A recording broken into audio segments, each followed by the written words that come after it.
Budget मांडण्यापूर्वी हलवा समारंभ का आयोजित केला जातो? नमस्कार, मी प्रियंका. आयलवनगर न्यूज मध्ये आपलं स्वागत. केंद्रीय अर्थमंत्री निर्मला सीतारामन या येत्या रविवारी म्हणजेच 1 फेब्रुवारीला देशाचा अर्थसंकल्प सादर करणार आहेत. त्यामुळे या अर्थसंकल्पाकडे सगळ्यांचं लक्ष लागलंय. मात्र या अर्थसंकल्पापूर्वी दरवर्षी अर्थमंत्र्यांकडून हलवा समारंभ आयोजित केला जातो. मात्र त्यामागचा हेतू काय, तो का केला जातो, हे बऱ्याच जणांना माहीत नसतं. चला मी सांगते. कोणत्याही शुभ कार्याची सुरुवात ही गोड पदार्थाने करण्याची भारतीय परंपरा आहे. अर्थसंकल्प सादर करण्यापूर्वीही असाच हलवा समारंभ आयोजित केला जातो. अर्थसंकल्पीय कागदपत्र छापायला जाण्यापूर्वी हा हलवा समारंभ केला जातो. त्यानंतर अर्थसंकल्प तयार करण्यात सहभागी असलेल्या अधिकाऱ्यांसाठी आणि इतर कर्मचाऱ्यांसाठी लॉक इन कालावधी सुरू होतो, जो 1 फेब्रुवारीपर्यंत लोकसभेमध्ये अर्थसंकल्प सादर होईपर्यंत चालू राहतो. हलवा समारंभ सामान्यतः केंद्रीय अर्थसंकल्प सादर होण्याच्या 1 आठवडा आधी आयोजित केला जातो.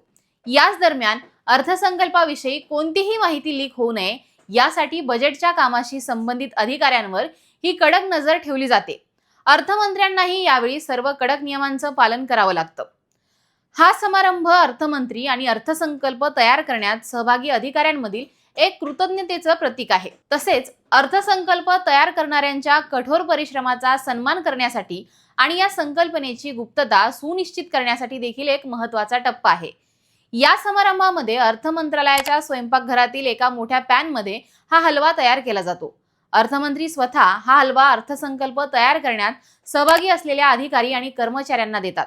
माहितीनुसार हा हलवा पीठ आणि रव्यापासून बनवला जातो. त्यात तूप आणि सुकामेवा मिसळले जातात. या समारंभानंतर अर्थसंकल्प तयार करण्याच्या प्रक्रियेमध्ये सहभागी असलेले सर्व अधिकारी हे लॉक इन कालावधीमध्ये प्रवेश करतात.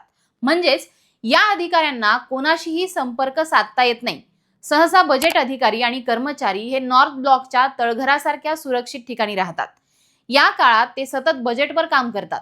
त्यांना त्यांच्या कुटुंबियांना आणि मित्रांना भेटण्याची किंवा फोन करण्याची परवानगी या लॉक इन कालावधीमध्ये नसते. हा हलवा सेरेमनी झाल्यानंतर अधिकाऱ्यांना मोबाईल फोन किंवा इंटरनेट वापरण्यास देखील बंदी घालण्यात येते. या सर्व उपाययोजनांचं मुख्य कारण असतं ते अर्थसंकल्प कोणत्याही प्रकारे लीक होणार नाही याची काळजी घेणं असतं. या समारंभानंतर पंतप्रधानांची मंजुरी घेतली जाते.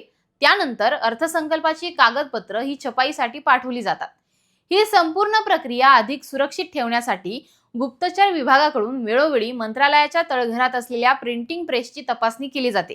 त्यामुळे दरवर्षी हा हलवा समारंभ बजेट मांडण्यापूर्वी खास ठरतो. तुम्हाला देखील या हलवा समारंभाबद्दल माहित होतं का, हे आम्हाला कमेंट करून कळवा आणि पाहत राहा आयलवनगर न्यूज.